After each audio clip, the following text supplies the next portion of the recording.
You run your first ultra and suddenly everyone's amazed. You get the texts, the claps, not that clap. What? The I never could comments, and you feel it.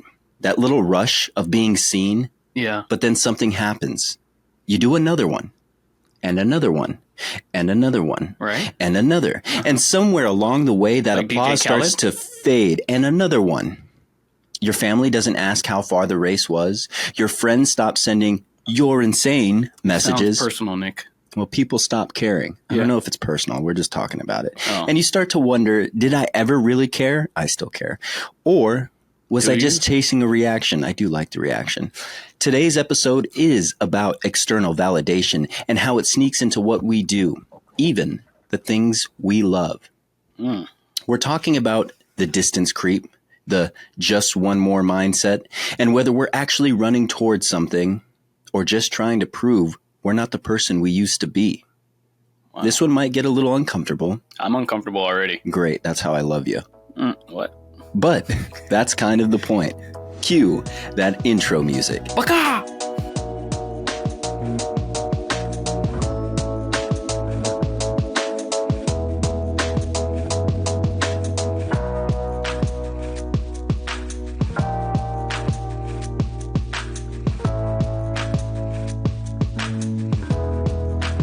Welcome back to the Ostrich Running Podcast. Today it is just me and Jarett, I love the these Juice shows. Horton.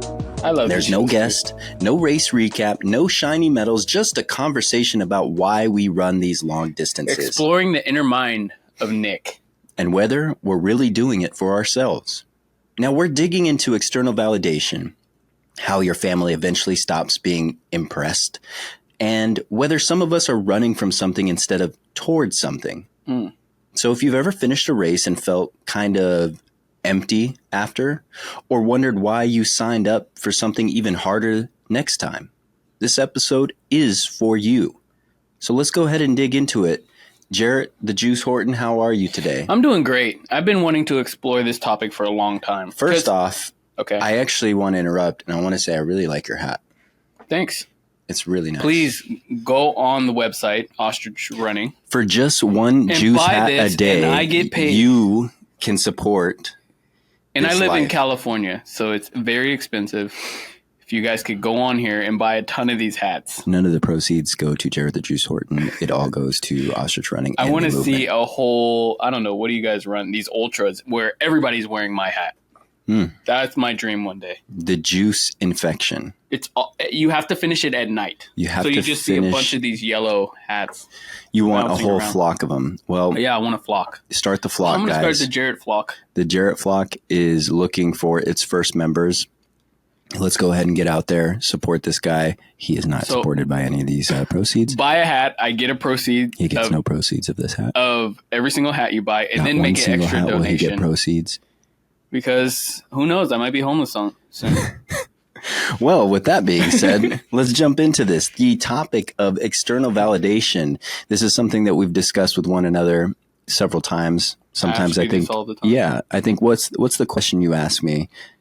Why are you running further and further every time instead of just mastering?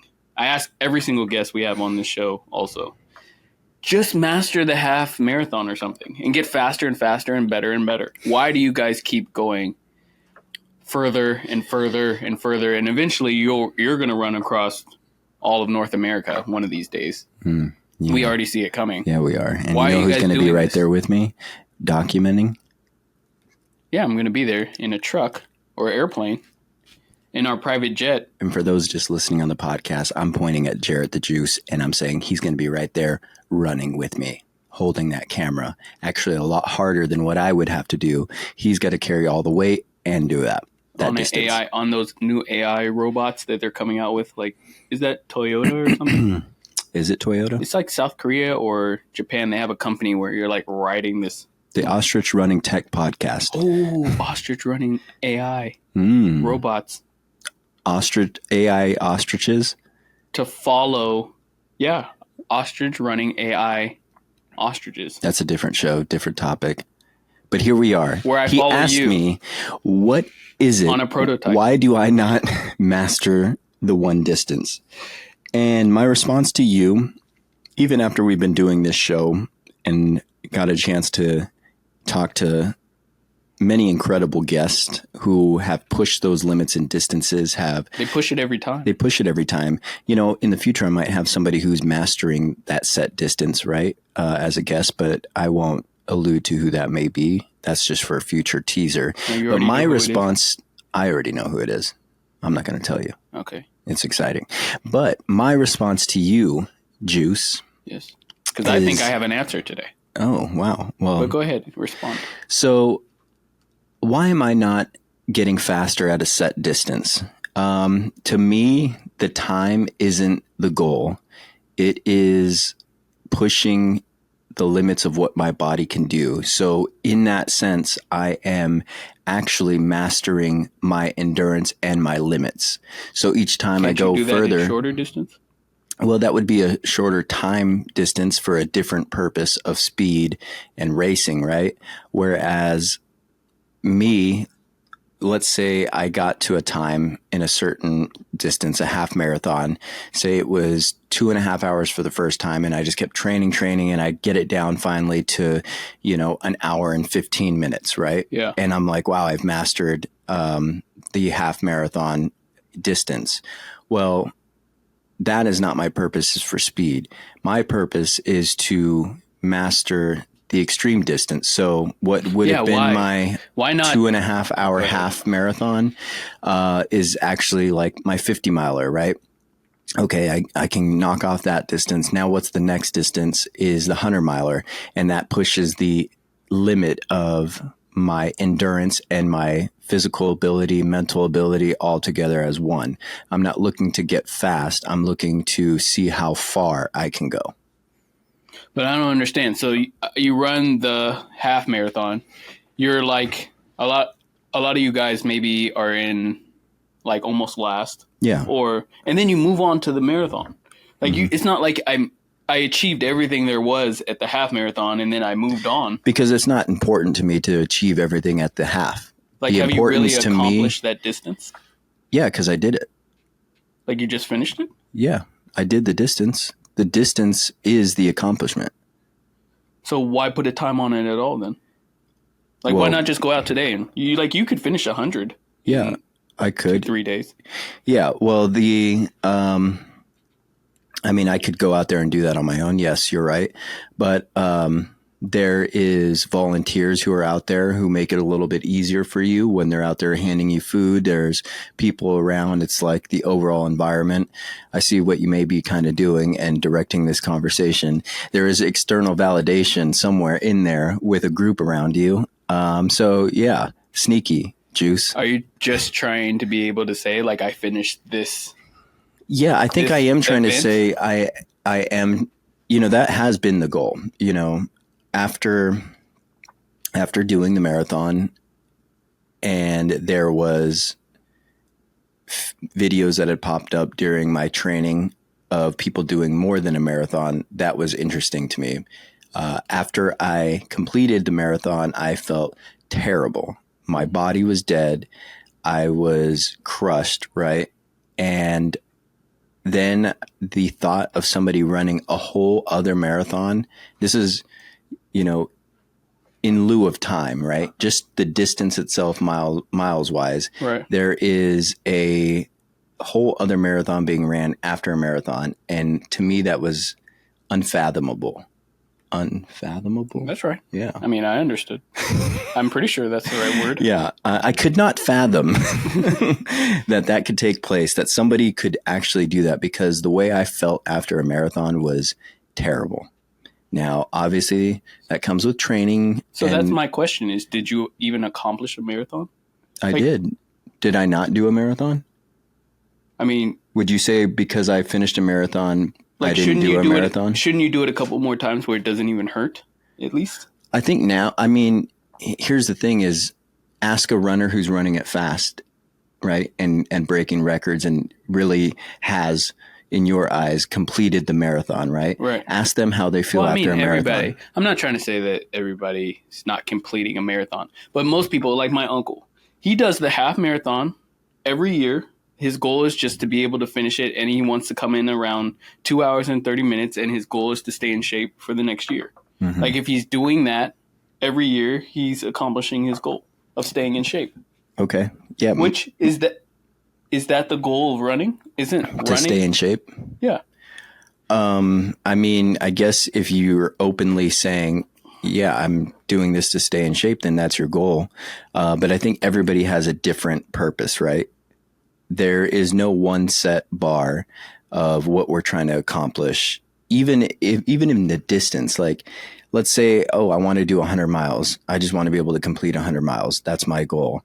Then I go out and complete 100 miles and then mission accomplished, right? I never said I wanted to do it fast. I never said I wanted to do it, without feeling better. Mm-hmm. Or the thing is, at those distances, you're never going to feel good at the end of it. Correct. Same with these people who are running marathons fast. You can ask them, even though they're best shape possible, you talk to them after, ask them how they feel. I bet you they're in pain. Yeah. So to me, it sounds like I should just keep doing that because I'm accomplishing everything that I need to. If that is your goal. So that's why we got to this topic today was really what is you guys' goal? And I'm wondering, could it be external validation? Because I've noticed real quick, Mm-hmm. this is how I kind of got to this topic is when you first started running, it was a huge deal that Nick was finishing a marathon, even maybe even a half marathon. I'm sure everybody would have been excited. There would have been balloons at your house after. I remember when I finished the only half marathon that I ever ran, everybody was taking care of me the whole day.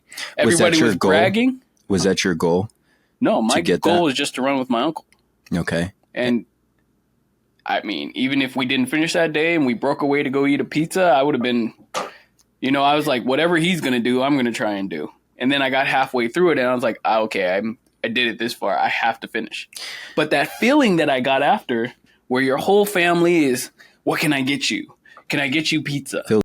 It feels amazing. And everyone's bragging like, oh, my son ran a half marathon. Yeah. Da-da-da. So what I noticed with you is that was a huge deal that Nick was finishing a marathon years ago. Mm-hmm. Now, this last weekend, you went out, or not this last weekend, a couple weeks ago, mm-hmm. you went out and did 32 miles. 32 miles. And no one cared. Like, to me. And I'm thinking in my head, this is crazy. But when Nick goes out and does, like, let's say when you moved on to the 50, mm-hmm. everybody comes out. Everybody's, yeah, at your trailer. Everyone's trying to be like, how are we going to help Nick through this?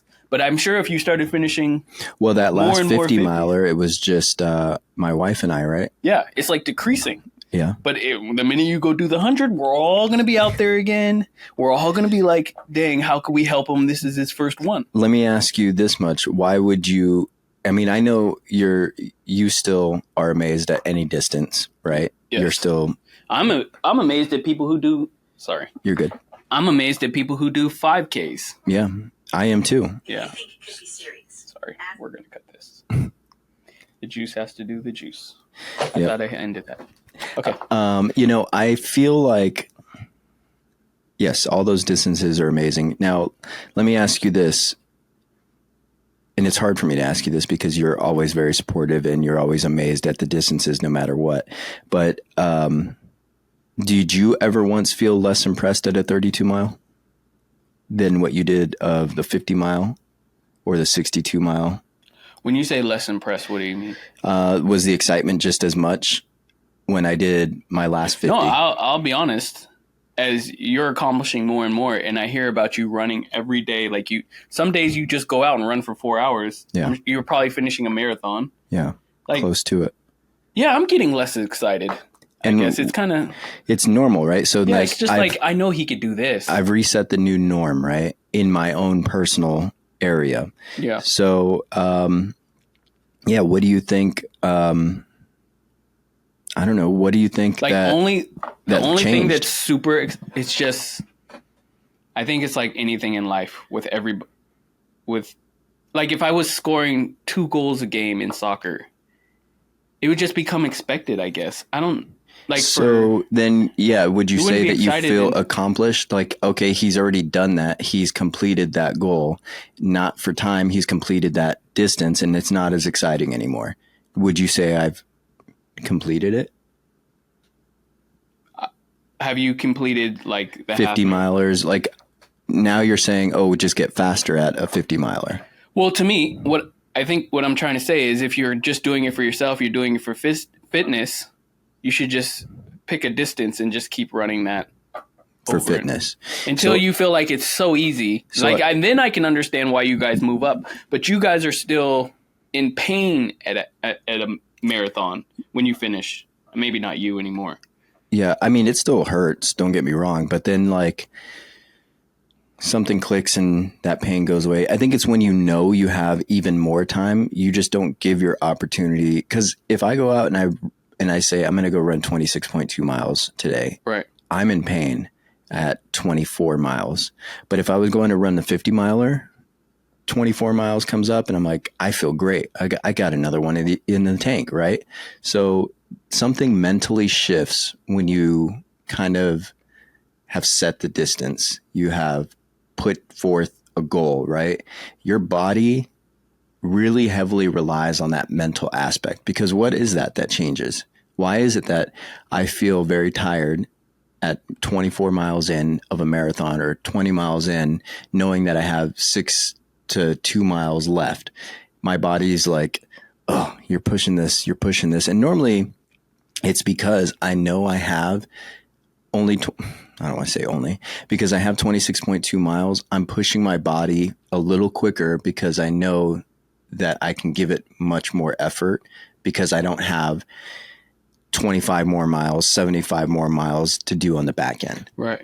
So is that why you guys are running further and further? Is because you want, like you're running the 50 now so that the marathon is easier? Because you'll probably never really run a marathon again unless you're running with friends. Yeah. So it's not like you guys ever run a 50 and then say, okay, I'm going to go back. Well, look at what I did this last run. Look at what I said. Normally I can do 50s, right? And I feel comfortable doing 50s, but I went back to this 50K, which is 31 miles, but it ended up being 32 miles. But I told myself I wanted to make top 10, right? So I actually did do it faster. And I did beat my personal record at that distance by an hour or some change. Like, to me, that's what I think I would want to see. Like, Well, that's the, like, okay, I'll go run a 50 in training so that I'm able to just well, get and that's faster what at doing these other distances helps out with, right? Now I have confidence because I could do 50 miles. That 31, 32 miles is doable, but now let me turn up the pace a bit. So as I move further in a distance and I say, oh, okay, I can do 100 miles. Now how fast can I do a 50 miler? Right. So it kind of catalysts, like you're able to really tweak and adjust all of these little goals as you gain more confidence. But I think the overall why has always been something different outside of physical fitness, speed. Right. That's what or I'm anything. trying to get at. Yeah. Like, I don't get the feeling like you guys are really doing this for personal fitness. You guys have to be in the top. When you're doing a marathon and you're training for that all the time, you're in top physical condition. Yeah. But here's the other thing is I don't think I could ever be a top competitor. I think it's just that could you be could you be a top competitor in in the Premier League right now? Absolutely not. What about at your prime? Could you have been a top competitor? No. Do you feel like there was some sort of genetics like that were different in there? I mean, if I would have been picked up by Arsenal club at a young age and been shipped off to England, go ahead and cry. Yeah, I know. All the possibilities. What could have been. I almost got recruited in Germany. I was there and they were like, but I was like, I'm not moving to Germany. What made you scared to move to Germany? So, I mean, I don't, just one of the coaches there when we went there for our traveling team, one of the coaches that brought us there was just like, you could play on some of these German clubs. I don't know anything. Yeah. I mean, growing up here, you don't have an understanding when they say Borussia Dortmund or any of those. Yeah. teens, you're just like, okay, these are kids. Like, I might as well go play in the States. Like, we're just going to be really good in the States when we grow up. Yeah. But no, you're not. But there is like a level of where genetics separates Right. from somebody to what you could possibly do. So I personally acknowledge the fact that there will never be a moment where I'm a top finisher in any distance. Right. But in if you're any training distance. for the marathon, you are in great shape. Probably. So it's the training is for my own personal peak ability, right? Well, let's just say you're not even trying to like, let's just say like my uncle, he just trains all year so that he could do his half marathon at the year. Mm-hmm. His goal. So to me, when you guys are taking it up a notch and then taking up a notch, Well, that's because there's something else. It's not physical shape. It's not. But it partly is because I can do the marathon now. And I know I'm not going to win a marathon. So what other option do I have? But Is if a it to doctor increase looked the at distance? your body, he's going to be like, you're in top physical shape. You're done it at this half. Whatever you're doing to train for the half, the full marathon, that's all your body needs. So maybe it's beyond physical. It's more mental, right? Yeah. What is it that I'm trying to push? I think partly kind of thinking back to the life, I think you even asked me this morning on a call that we had was, where did the anger come from, right? What sets you off? And I said, maybe This is a it's good topic for another show too. maybe it's, trauma and pain, and anger for trauma and pain that I experienced growing up that I'm just letting it out. Or are you looking for that external validation? Yeah, I mean, it was However an you can find outlet it. at some point to regain control over something I felt like I had lost control, and I could choose the pain I wanted when I wanted. So at times, like growing up, going through trauma, you don't get the power to choose. And this is not just, me. This is everybody in the world. Sometimes like a traumatic scenario, you don't ever get to choose when or where, or even if you can experience that. I think once you go through something major, life altering and traumatic, you want to have a sense of control and be able to choose that for yourself. But why reintroduce pain into your life? Why not just completely say, okay, I'm an adult now. I don't want any pain. I just want to live Because I don't think growth comes unless you experience trauma and pain. It brings a whole new approach, a whole new experience in learning when you go through that stuff. So coming out on the back end of whatever I'd been through, right? There were scenarios and things that I learned, and especially coming out and surviving it, I realized my body and my mind can handle a lot, and I appreciate it. And I had a new appreciation for life and when things were easy and not a struggle. But I also feel like the body needs that. We talk much about the book Tribe, and where humans thrive in the sense of purpose, right? Where specifically, let's say in this Eastern European country, war had stopped, right?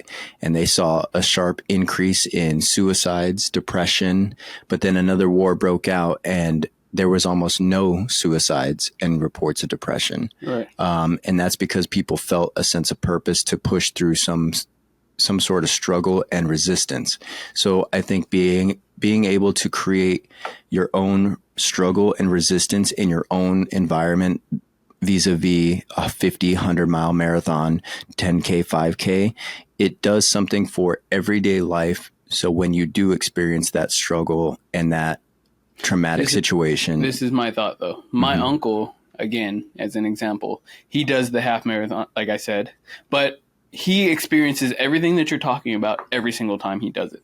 And that's good. What I don't understand with you guys is why does the distance keep getting longer if you're going to, if you never push yourself to the 50 and you just said, I'm going to run a marathon every year, you're going to experience the pain that you're talking about. You're going to get everything that you need in a marathon. Well, I also don't believe that we represent the running community as a whole. We are still a small subset niche group. But that's what I like. Runners. I like focusing on you guys. Yeah.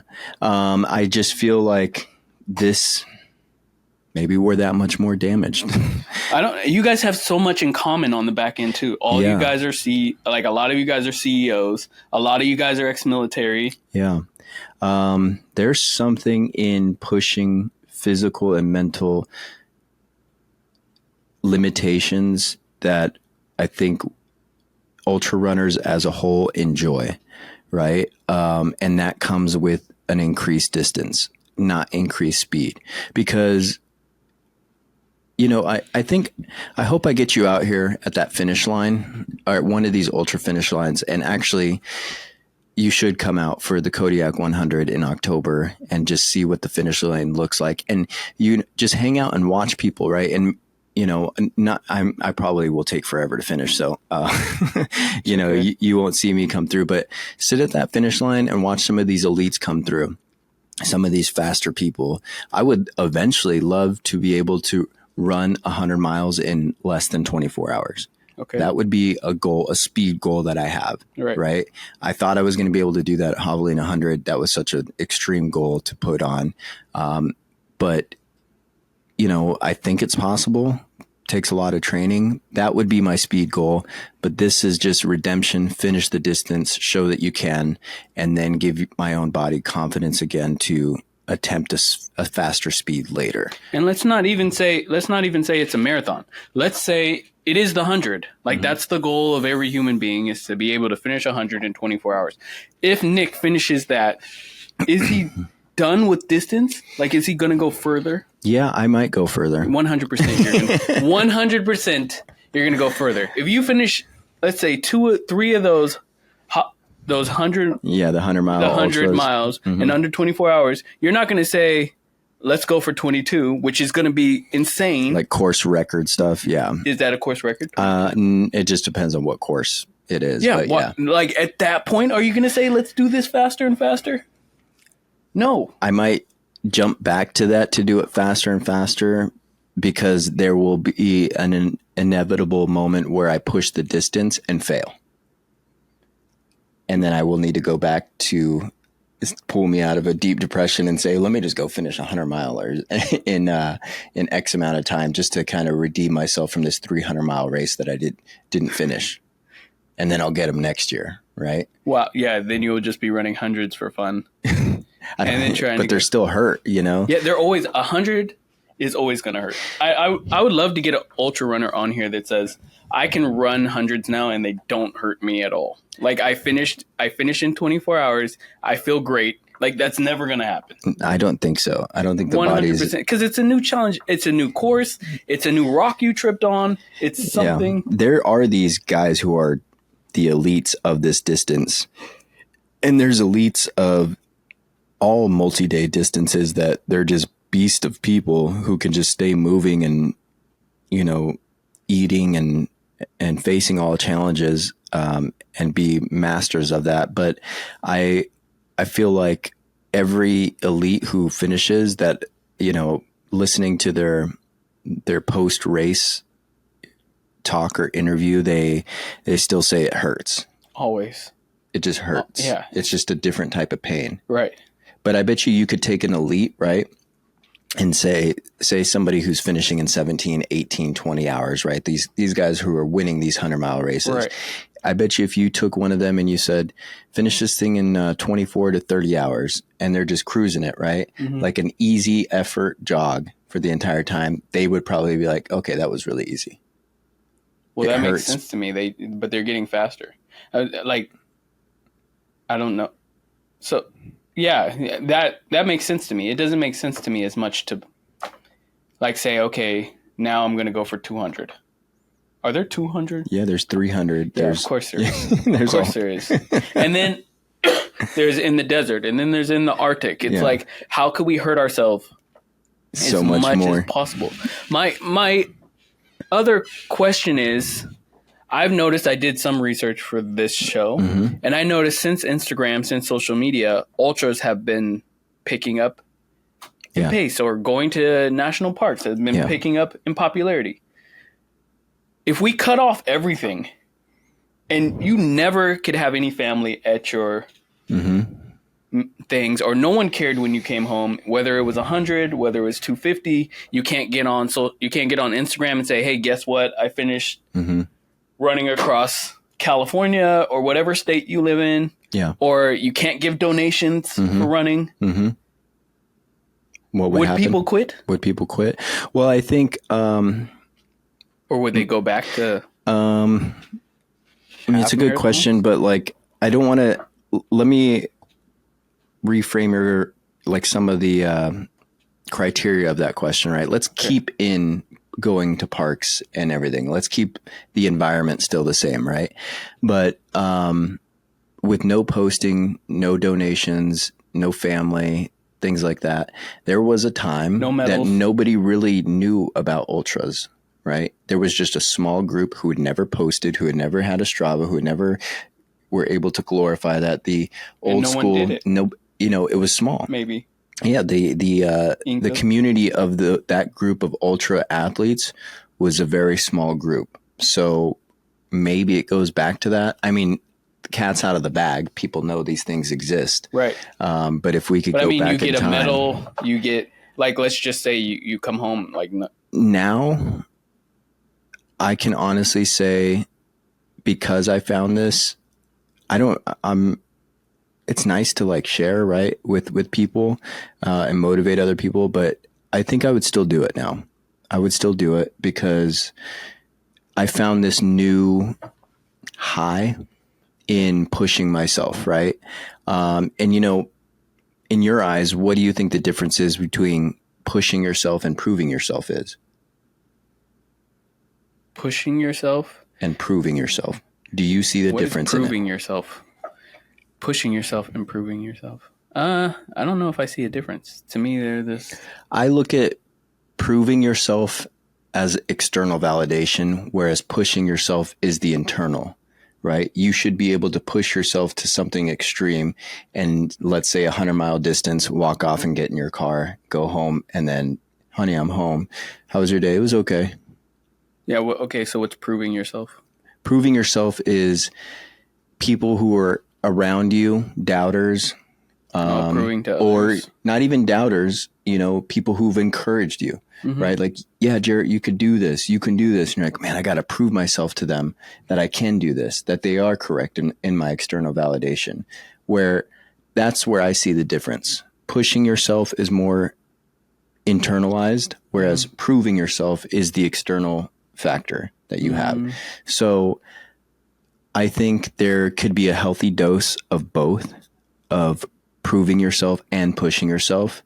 Sometimes it coincides, right? You have this internal, you have to push yourself to prove yourself at some point too. You have to push yourself to prove yourself. Yeah, that's what I'm thinking. Yeah. They go together. Yeah, they go together. They go hand in hand. It's like our ancestors never. You ran 100 miles. Like, they did do it, but you probably did it for some reason, right? Like, I need to get this letter to them. This is the fastest way we can get it there. So this guy's really good at running. World records. The first marathon guy, or the rumor died. Yeah, the rumor is that he died, right? Whatever. So world records, course records, number of championships. We look at Michael Jordan, Tom Brady, teams, dynasties, things like that, right? They've all proven themselves over time, right? They've exceeded something that was a bar set, personally.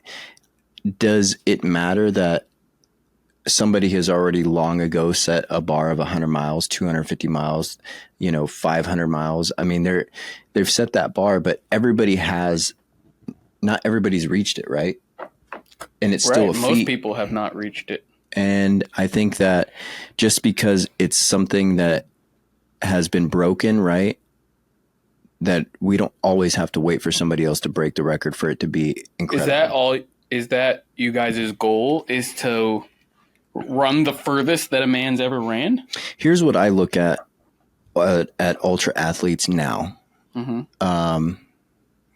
They are pushing the boundaries of what can be done in distance and time That's the point. They're doing it, right?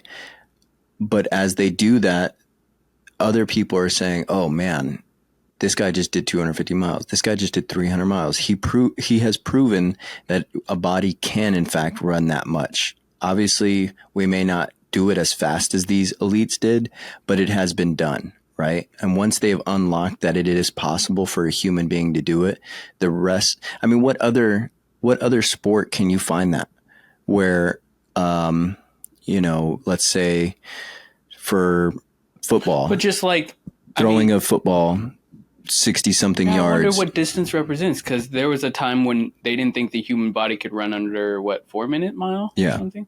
And then, one person did it and then everybody else came behind him and did it. Yep. And they've unlocked something. So why don't we just stick with that and just But you're going at time and speed, right? Whereas a distance is being pushed each and every time. Okay, but that's what I would ask a lot of you ultras. Like, is that the goal? Because somebody ran across Africa, the whole thing. Like, are you going to beat him one day? Is that what we're doing? I mean, I don't know if are you pushing you'll the never boundaries beat of the human? Some of your soccer players in speed and goals, right? I mean, obviously depending on what league you're in. Yeah. But like in championships, like we'll never beat them, but somebody can do it.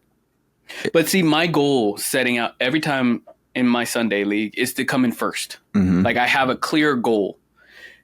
Is that your clear goal is to become the longest distance runner? Because I'm going out there and I'm playing the same game. What I'm doing is playing the same game and then trying to get better.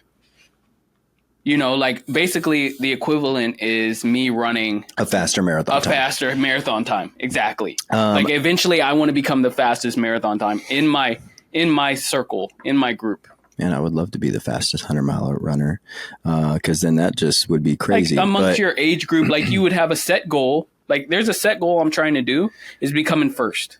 Like if I came in first, I'm not going to be like, let me go play in the Premier League. I think I'm just at this point, I've acknowledged that I won't be the fastest, but I want to beat myself as far as distance. Distance, You want to see how far can I go? Until I'm like, I'm done. Like Forrest Gump, right? Yeah. What is my body capable of? I think I'll go home now. And that's it. Yeah, I like Forrest Gump. Yeah, I mean, he just wanted to keep running further and further. He did what I felt He didn't do it. Yeah, he didn't do it for speed. He just felt like running. Yeah, he didn't do it for the people. He didn't do it for the news that was following him. Yeah, he just felt like running. Do you just feel like running? Because you don't even feel like you. A lot of you guys, I don't like running. Say it. You guys don't feel like running. I'm sure some of you. I don't feel like running some days, man. Wakes up and says, "I feel like running." I mean, I do some days. Some days I feel like going out there and pushing to get excited for the end goal, right? Like this training block, I'm excited to go do it because I know that the end goal, this is going to push me to complete this bigger goal that I've had. These subset goals are small, tiny goals within a major goal that, it drives you out there to do something. With that being said, some days I wake up and I'm like, oh, I just want to lay down and go to sleep. Yeah. I don't want to do this. I don't want to move. I don't want to go anywhere. Your body's sore. Your body's tired. But you got to get up and do it because you're chasing a goal that you set for yourself. Accountability is huge. I think in this, and setting a big goal like this is scary. Mm-hmm. But if you can put in all of that groundwork and complete it at the end, maybe that's why people cry at the end, All of those days that I wanted to cry and not go running, and I did it anyway, got me to this point, and that's that emotional release. All right. I mean, what if I don't cry? Yeah, I mean, that's another topic of why Nick doesn't cry. What if I do cry? I don't know if I'm more afraid that you have never cried or when you finally do cry, which is going to be worse for me. Not worse, but you're going to be there at that finish line. And I'm like, I don't think you'll ever cry. Why do you What are you chasing, Nick? I'm chasing. I think that's a limit. I'm chasing, surprising myself that I can't quit. I don't know. What am I much chasing? pain can you inflict on yourself? And I don't want to feel like I'm attacking ultras because Obviously you are. No, obviously I'm Send not. all of your complaints to the Juice at Ostrich Running. Buy the hat so I can get my royalties. No royalties go to the Juice. And I don't want to. I wonder if we take away medals, if we take away like people that if everybody just had to run by themselves. Why do you want to take away medals? Who would run a marathon? Like who would even? How many people would really be out there if I just said, "Come meet me on a Sunday"? I actually enjoy running. I run this distance. That's it. There are people. I'm going to find you these guys out there. No, I'm sure there's a ton of them that just run these things on their own without a race, without a medal. They just go. I think I just saw some guy who went like 5 days through the desert in Arizona on his own. And what he did beforehand was he strategically staged gallon bottles of water at like 15 miles apart. Right. So he would just refill his stuff. But how do you even know about that? Social media. Exactly. Yeah. Exactly. Yeah. So like anybody that you find is going to be on social media. Like, why did you come home? And I'm exploring this with myself. Like, why did you come home and post this? Do you think that there's benefit in that? Yes. We're community animals and, Yeah. So we all get a rush. I guess you get a rush. We want to, what if, but would you do it anyway? Would you do it anyway? Do you want me to go? What distance would help you prove this point? Like for me to not post, is it this next 100-mile run? Don't post anything about it? No, I don't want you to do that because I want to see it. I don't want you to. Why do you want to see it though? It's not. It's just. Do you feel invested in my journey? From the next year, you can't do that because we have this show. But if this show ever cancels, like just go a whole year, never tell anybody what you're doing. Just run hundreds, finish them, do everything by yourself, and never mention it to nobody. Never come home and say, "Hey, guess what, guys? I ran a 30 today. Guess what? Look at my what do you guys? Look at my watch. Look at my little distance meter running through the mountains." Yeah, none of it. None of it. Just take off all of that. Go run without a watch on. No, you know what I'm saying. Yeah. It records your. Yeah. No, but you need don't to know even your hit distance. start. Yeah. Okay. So I know how to fuel properly.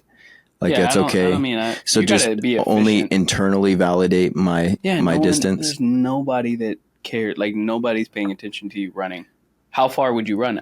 I'm pretty sure a lot of people would just get to like a half marathon distance. What about the person who completes a 100-miler and goes and posts it to Instagram and has no followers and it gets lost in the algorithm and nobody sees it? You're hoping you're getting followers. Though. Yeah, but I'm just saying nobody sees it. Yeah, I wonder how long. How long are you going to keep posting to Instagram and getting 0 followers? Is it just we've seen... there you can only post, right? And the algorithm's going to do what the algorithm does. Or you're always hoping like that one somebody follower is sees it. going to show up. Like someone's going to see that I'm doing these hundreds. So it's the intent of having somebody else that you've never met see this run is what you want somebody to avoid. You guys are being noticed. Mm-hmm. And I'm sure there's a lot. I'm just trying to explore in each one of these shows. Why are you guys doing something so unbelievable that less than 1% of the population does? What makes you guys special? How much of the calculation is validation? How much of the calculation is previous damage? How much do you want to hurt yourself? You hit something there. You said, and make you special. Probably a lot of us who have gone through, and like you mentioned, CEOs, ex-drug addicts, right? At some point, we're a little into ourselves, right? So I think that might be a little trait that we all have, right? For external validation, which is a reason for our self-induced trauma, right? We like to say, look at me, look how many drugs I could do. Look at how bad of a drug addict I am. Looking at me. Is that why? There might be something deeper there. Attention seekers. No matter, hey, look at me. I'm a CEO. For people. Yeah. Well, look at me. I run a company. Is that why you rose? Yeah. Maybe you buy expensive. Maybe these group of people all drive fancy cars. Yeah, maybe we just can't avoid this. We all are attention seekers in our own way, So whether we want to admit it or not. So drug addicts, like, is it actually maybe not even the drug? Maybe a part of it is, if I don't take it to the next level of drugs, you guys aren't going to pay attention to me. Look at how much I'm, hurting. Look at all of this. Just pay attention to me. Like, yeah. I used to like to just consume a massive amount of drugs because I'm like, look at me. I can do a lot.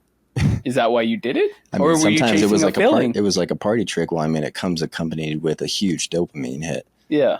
But so it was kind of like a party trick, Look at Nick is crazy. That's what the 100 is. Who does that amount of sugar? Who does that? Who runs that amount of distance? And a lot of people, well, with drugs it's kind of different because you have a dopamine dependency on that. Once that initial hit comes through, I wish we can actually, I wish drugs, there was a way to measure the dopamine hit that you get from crossing a finish line of a race. That's huge. Are you all you guys just dopamine addicts? Like, is that what this is? I love some dopamine. Because nobody, I guess no one does. Do you have any dopamine? I have lots of types of dopamine, but they're not going to do anything for you. Give you $20. Your level of dopamine, what's the word? Response? It's like so low. Like if I bring you like a sugary drink, you're just like... Oh, yeah.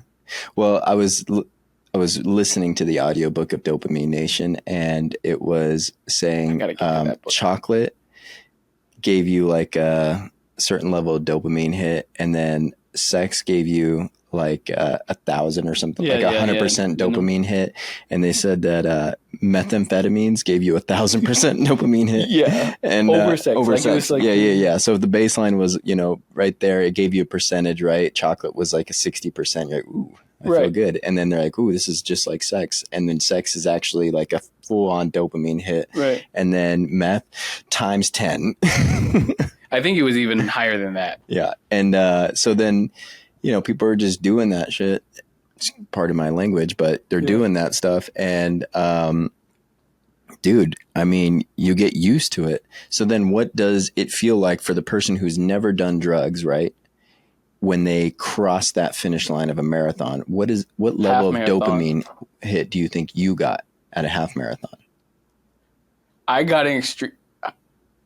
I was so happy it was over. I don't Imagine that dopamine. It was just hit. all that pain, and you were just shaking because I didn't train at all. But I was just shaking. But there was a dopamine. I was riding on a dopamine thing for like the whole weekend. He was in pain and shaking, and he's not describing his dopamine hit from sex. He's describing something else. Definitely not that. But yeah, so maybe I did it on Saturday for like Sunday and Monday. For that whole next week, you just feel like you're on high. Like you're just... Yeah. Yeah. Imagine what the dopamine hit of finishing something. So maybe we're just dopamine chasers. If I kept running, maybe we've gotten to it. Because if I just kept doing the half marathon and I was just finishing, and then I wasn't getting dopamine from my family, I'm not getting dopamine really from feeling it. Yeah. You're going to chase the next one. I need a bigger hit of dopamine somewhere. So there we are. I think we might have found our way. That you guys are just dopamine bunch addicts. Of dopamine junkies who are out here. This kind of works into everything because it's like if you're not going to get a dopamine hit from anywhere if you run a marathon. A half 20 miles. Yeah, 26 miles. Yeah, but imagine maybe we're all letting you down as a family, like as your family. If you finish. We shouldn't reward you for finishing 100 anymore. We should be there at the 1 mile run. No, at the marathon, because you're gonna know we're tricking you at a mile. But at the marathon, but we're all going crazy. Yeah. So then you just did a marathon. So then you just think about what that would do for your family. No one would have to sit there for 24 hours. No one have to make sure that you're not like maybe gonna die on 100 because it's possible. Get lost in the woods somewhere.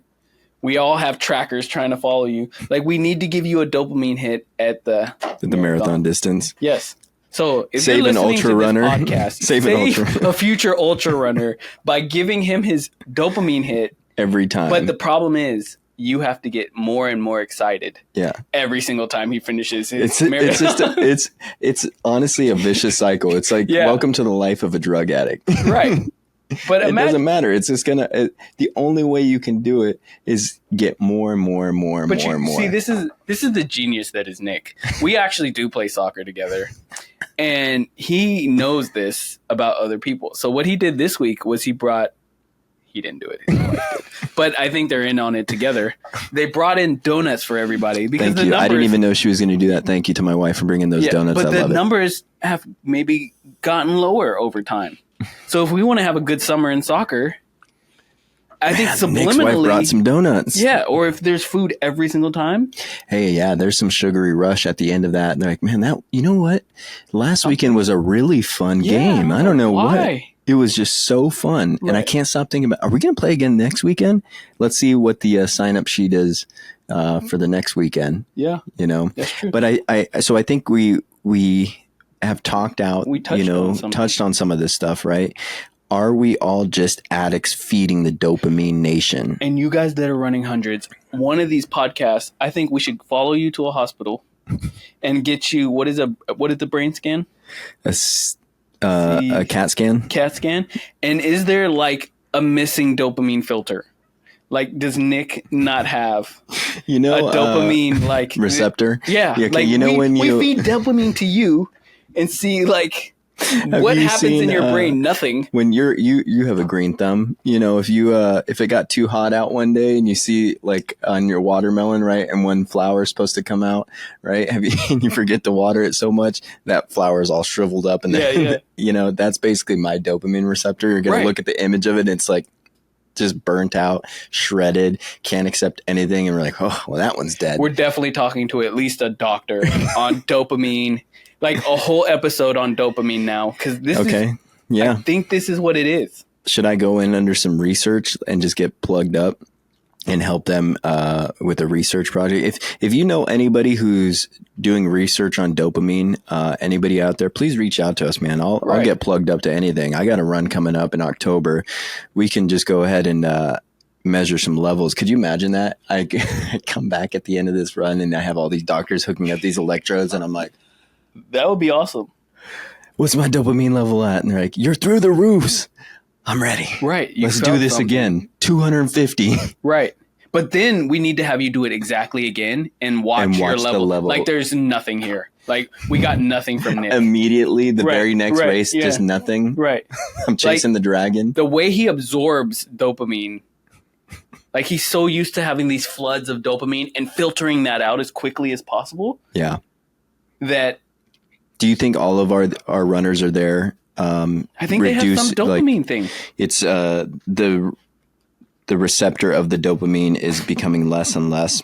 And I feel like the dopamine hit when you guys do get it, you guys feel it more intense than I do. Do you think the ultra runners that are completing these distances and are really excited and becoming faster, that they are lying? Do you think that they actually are trying to convince themselves that they're still as impressed and as happy that they finished and grateful as they were from their first one? Or do you think it's just meaningless words that we're spitting out? I'm trying to figure out the answer too. So I don't want to attack ultra runners. I think you guys are all incredible. But I wouldn't say tricking themselves is the right word. It's just you're not feeling it after after you run a certain distance, you're not going to get your dopamine hit from anywhere anymore. And I feel like there's something going on with dopamine levels where you guys are feeling dopamine more than and maybe us this is just people. Traumatic and addict ultra runners, because I believe some of these elite runners who are giving me post-run videos and journeys through their entire life, they seem genuine. No, they seem so that's genuine. What I don't want to see. I think you guys are all genuine. I just think your bodies are. The scientific reaction is not. You're feeling things more than I feel things. Like when you feel dopamine, you really want to feel some dopamine again. Whereas I can feel dopamine. Good old dopamine. Right. Or if you get like some food, let's just say, this is not you, but let's say you found something like you really like food and you really felt good. Like you're going to eat it like crazy. Like I don't care what happens to me because you internally feel something different. Let me ask you this question. When you were younger, and an album came out, when we'd go buy even like CDs, right? I mean, I can even recall me doing this on a Walkman tape deck, right? Mm-hmm. I think it was some R&B group, the All for One, right? Yeah, yeah. And there was one track on there that I would repeat all day long. And then when we had the CD and we could actually repeat one single song, I would fall asleep listening to tracks over and over. And I woke up the next morning and I'm like, this song sounds different. Did you ever have an experience like that? Did you ever find one track and you just played that thing to death? I don't see, not to that level. I feel like there were definitely You're songs not an addict. when I was going through certain things where I would listen to it back to back to back, but it was some external factor, like maybe you'll have a breakup or something, and this song captures that perfectly. Yeah. So I'll listen to that, and it made me feel better about whatever I was experiencing. Yeah. But like, yeah, I never had a movie, I think, or like I would get over it pretty fast. A song. Yeah. There's songs you would like to sing, like you said R&B group, like a Boyz II Men song, and it's just like, it's incredible what they're doing. I'm practicing trying to sing that or something. Harmonize with them. Yeah, I'm trying to harmonize with them. That's when you had your dreams of being an R&B singer. There's CDs where you go through, but every time I remember listening to a song over and over again, it's like, I have a crush on this girl. This song is capitalizing of this. Yeah. So were you giving yourself a dopamine hit because the thought of that girl would come through your mind and you'd feel that emotion and that, like, I mean, I'm sure dopamine is affecting all of us. Yeah. You know, like we're all chasing dopamine. Yeah. But I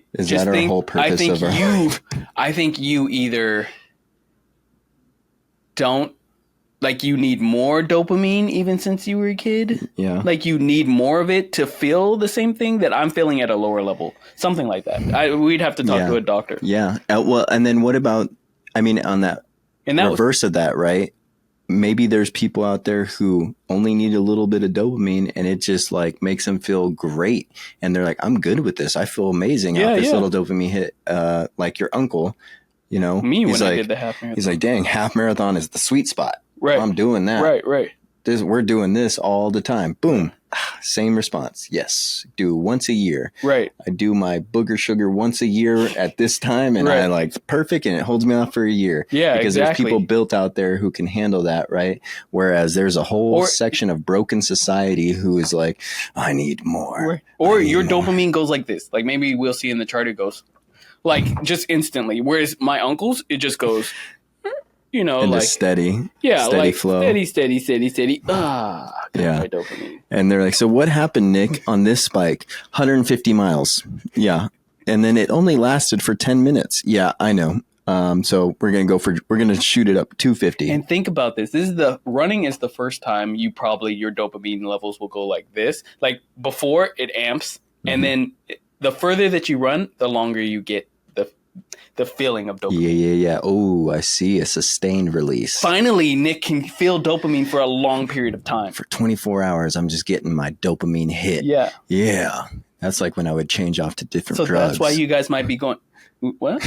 Oh, wait, what are we talking about? It just reminds me of when I would jump from different drug to drug, you know? Right. And because I'm like, ooh, this one actually is sustained release for 2 days straight. Exactly. You love dopamine so much is that running can give it to you. But see, now you have discovered a way that, dang, if I ran for 10 miles, I felt dopamine for 10 miles. Yeah.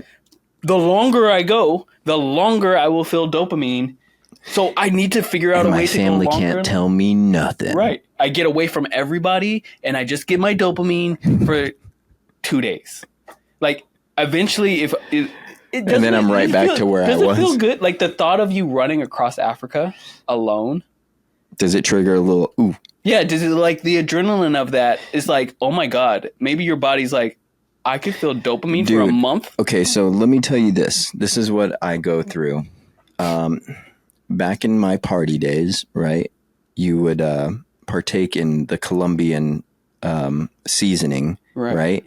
And you would do that and you would immediately feel like, oh my gosh, I got to go take a dump, right? This like feeling like, oh, then it got to the point where you would just think about what you were about to partake in the Colombian seasoning adventure, just the thought of it. And it would almost be like That happens in soccer. Pavlovian, right? Mhm. Where I'm like, oh my gosh, I got to go take a dump. I know I'm about to do this. I haven't even done it yet, but I got to go take a dump. So I've done that on my runs where I've noticed that sometimes it's like, oh my gosh, I'm 6 miles in. I have to take a dump. You know, similar response to what I had in that Colombian seasoning adventure. I kind of like that Colombian seasoning. I like that. And then it got to the point where sometimes I think, oh, I got to go for a run today. Oh my gosh, I got to go take a dump. It's become kind of like I a swear drug. that happens in soccer all the time. You can go to the bathroom at home. Mm-hmm. The closer you get, your body will be like, okay, there's more in there. I know what we're about to do. Yeah. So I'm sure, I mean, so you're having your own, body already knows. Like, your mind already knows. It's salivating. It's time at the for the dopamine. Yeah, it's salivating at the dopamine. Or like you don't have to go to the bathroom all day. You get home, you open your door, and then all of a sudden your body knows because like, you're there. This comfort. is a whole different thing. Like I think you're really not in control. I think you have. Another episode that I want to explore is Nick's gut bacteria compared to my gut bacteria, because I believe the gut bacteria is our aliens that are driving. Is really driving the whole story. So do you have gut bacteria that's just in like, like when are we gonna party? Like what are we doing down here? I am bored out of my mind. You want to look at the through a microscope? Whereas mine are just like, I'm okay with being here. This is good. Well, I mean, that's also like everybody has a different makeup. Everybody has a different. This show's gonna go so many places. Sorry to cut you off. You're good. I'm getting excited. Dopamine. Yeah, I'm getting. He's getting the a dopamine thought of hit. Exploring your dopamine gives you a dopamine hit. Or is your is your gut bacteria? Like, am I going to start feeling dopamine different because it's like affecting me? He's on a dopamine hit right now. If we look at his eyes are wide, he's ready to go. Gave me one of these. Oh my gosh! Sticks. Well, you know, we are not sponsored by Sweetwood fatty meat stick, but we could use one. We could use one, man. There might be something in there, but jalapeno. This one was good. I'm gonna eat one of these before we show. You want to know what it is? Is you got the brain food from the 13 grams of protein that were in here, and now you can think clearly because you starve your brain all day. Yeah, fasting. Yeah, that's another episode. I mean, I think it does kind of work. I've been looking a little bit more into it. We're not gonna get down that episode. Yeah, I think it works, but it definitely cuts your brain off. Like your body's like, wait a minute, we have no. This final episode of comment on external validation, I believe we've come to the conclusion, or at least I've come to the conclusion, that it does not matter then, because it's all internal. The response, yes, the external environment triggers the internal response. Maybe it's a mixture of both. I don't even know where we ended up. I think it's just a percentage. I think we all have, we ended up with dopamine. Like, that almost answers all of it. Yeah. So we're just so addicted to our dopamine. You guys want it from somewhere. That's why we have to get it. I want to do the experiment where someone who plans to do ultras one day, and we just only give him his dopamine hit at a marathon.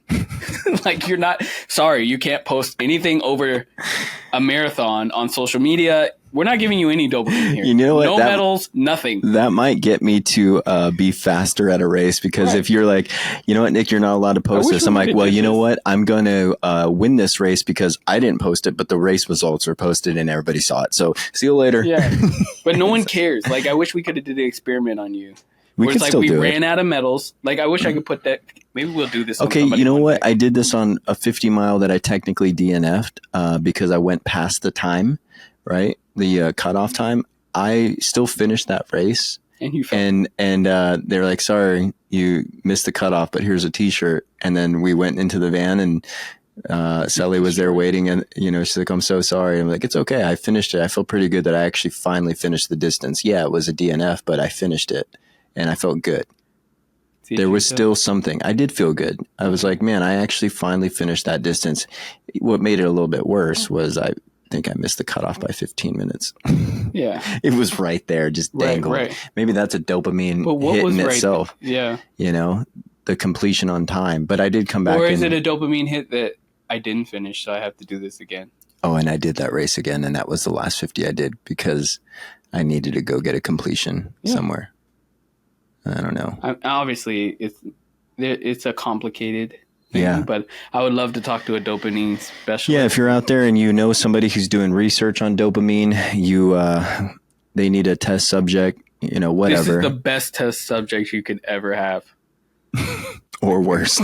Yeah. But explores both. Yeah, explores both. I mean, we could put it side by side, but I'm going to leave our listeners with that thought. I want to say thank you again to everybody who subscribes, likes, and just supports this podcast. When I hear you guys, hear you guys say, "Hey, I listen." Sponsored by the Juice Hat. Run with it at night. No sales every or car proceeds will be go able to the juice. Proceeds will end up going to the juice. They do not go to the juice. When you sit there and you tell me, "Hey, I listened to your podcast. Hey, we support this," it gives me a dopamine hit. So thank you for that. Please give me my dopamine hits. Keep it coming. We like it. We love it. We want some more of it. And this podcast won't survive if he just keeps getting the same number of viewers. Oh, yeah. Because help my dopamine addiction. Yeah. When I can go on a call with Jarett and I say, "Look at how much our podcast has grown by." Oh, it's dopamine hit. And I'm just like, And he doesn't care because he doesn't have dopamine I'm receptors. doing this for the love of the podcast. You're doing it for the dopamine hit. That's another episode of the Ostrich Running Podcast. We thank you and are grateful for you out there. Cue that outro music. Buy my hat. No proceeds go to the juice. Hey, don't be stealing my catchphrase. Look at this dopamine hit he's not going to get. Thank you for listening. Bye.